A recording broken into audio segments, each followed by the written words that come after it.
L'histoire commence par une sortie de route. Pas sur le bitume, dans une vie.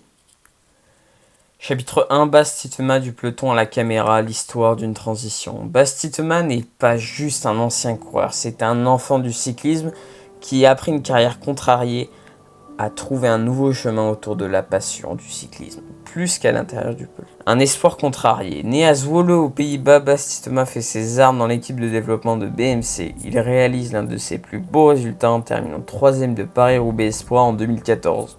Sa progression le mène ensuite chez Bingoal. Mais des problèmes de santé, notamment une grave allergie cutanée, l'obligent à lever le pied jusqu'à mettre un terme à sa carrière de coureur cycliste professionnel en 2023. Privé du peloton mais pas du vélo, Titema se tourne vers YouTube. Déjà actif depuis 2011, il profite de cette plateforme pour filmer le cyclisme différemment, ce qui attire l'attention des vidéos pleines d'humour et d'humanité, où il distribue des pizzas aux coureurs, organise des défis comme grimper un col en wheeling ou grimper l'Alpe d'Huez avec un vélo de grand-mère. Une communauté se crée autour de lui. Celle de ceux qui veulent voir le vélo sous un autre jour. Moins de performances brutes, plus de sens, plus de sourire. À la croisée des chemins, Bas réalise que ce qu'il a perdu dans la course, il peut le retrouver dans la narration. Il lance alors sa propre équipe, TDT Unibet Cycling Team, en janvier 2023, au niveau continental. Il ne s'agit pas d'un caprice mais d'un pari sincère. Tenter de faire exister une équipe totalisant visibilité, proximité et identité. Une équipe qu'on peut suivre au quotidien comme un récit humain. Chapitre 3. Monter une équipe comme on lance un film indépendant. À un moment, la blague devient sérieuse. En 2022, ils lancent leur propre équipe, la TDT Unibet Cycling Team, comme on a dit précédemment. Donc au niveau continental, c'est la 3e division du cyclisme international. Ils ont un petit budget, mais alors un sacré culot. Le projet, il est un poil bancal. Au début, ils ne sont pas là pour copier les autres, ni pour révolutionner quoi que ce soit. Ils veulent juste voir si l'utopie, elle tient la route. Et contre toute attente, elle va la tenir. Chapitre 4, une autre idée du professionnalisme. Très vite, la TDT Unibet se démarque non pas parce qu'elle gagne tout, mais parce qu'elle montre tout. Les briefings, les galères logistiques, les erreurs, l'équipe documente son quotidien avec une honnêteté rare. Dans un sport habitué au silence et à l'opacité, eux parlent, filment, expliquent. Et puis leur manière d'exister visuellement. Un maillot bleu électrique, des casquettes graphiques, un branding qui rappelle plus celui d'une marque de skate, d'une franchise américaine ou d'une start-up de design qu'à une équipe de vélo. Leur idée, c'est que même sans victoire, on puisse les remarquer. Et qu'en les remarquant, on ait envie de suivre leur histoire.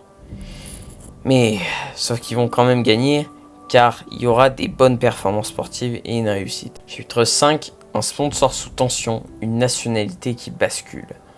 Le sponsor principal, c'est Unibet, une marque de paris sportifs. En 2024, les Pays-Bas durcissent leur réglementation. Plus de pub pour les jeux d'argent. L'équipe doit choisir soit d'abandonner Unibet ou changer de pays. Eh bien, ils choisissent de devenir français. Un geste rare dans le cyclisme moderne, mais révélateur d'une chose. L'équipe est plus pragmatique qu'idéologique. Ce qui compte, c'est le projet, pas les frontières. Et grâce à cette transition, l'équipe décroche une invitation à Paris-Roubaix en 2025. Le rêve devenu concret. Mais elle vise aussi une accession simplifiée au Tour de France par la nationalité.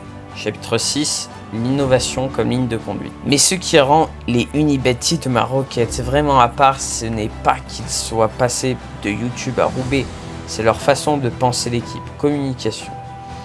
Ils parlent aux fans comme à des amis, pas comme à des clients, pas de communiqué froid, pas de langage aseptisé. Une communication pensée pour ceux qui scrollent, qui commentent, qui veulent comprendre, pas juste applaudir. Sur TikTok, YouTube, Instagram, ils ne s'adaptent pas aux plateformes, ils les habitent. L'équipe, c'est aussi une image. Leurs maillots, pensés comme des pièces de design, leur merch, vendus comme une marque de lifestyle. Ils veulent que les gens portent leurs couleurs, même sans savoir ce qu'est une étape du Tour de Burgos. Et dans un monde saturé d'images, c'est une stratégie bien plus puissante que ce qu'on croit. L'équipe, c'est aussi l'honnêteté. Il montre les doutes, les échecs, les blessures. Il montre ce que le sport cache souvent, les efforts qui ne payent pas toujours, et c'est précisément ce qui touche. Chapitre 7, un modèle en construction. Aujourd'hui, ils ont gagné des courses comme Paris-Camembert, Cholet Pays de la Loire, des étapes en Grèce. Ils ont un effectif solide, un public fidèle et une ambition claire, courir le Tour de France. Mais l'objectif n'est pas juste d'y participer, c'est de gagner une étape. C'est pour ça que très récemment, ils ont recruté le sprinter néerlandais Dylan Groenewegen. C'est pour passer un cap. Leur vraie ambition, c'est de redéfinir ce que peut être une équipe cycliste. Pas un club fermé, pas un business froid, mais une histoire collective, humaine, documentée et vivante. Peut-être que dans quelques années, le peloton sera rempli d'équipes comme Thomas. Peut-être que le cyclisme comprendra enfin que le storytelling ne s'achète pas, il se vit peut-être pas.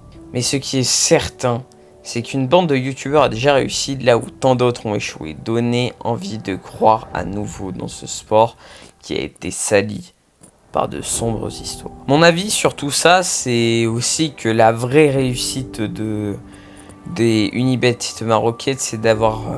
c'est la puissance de leur storytelling. Voilà, là c'est de l'impro que je fais.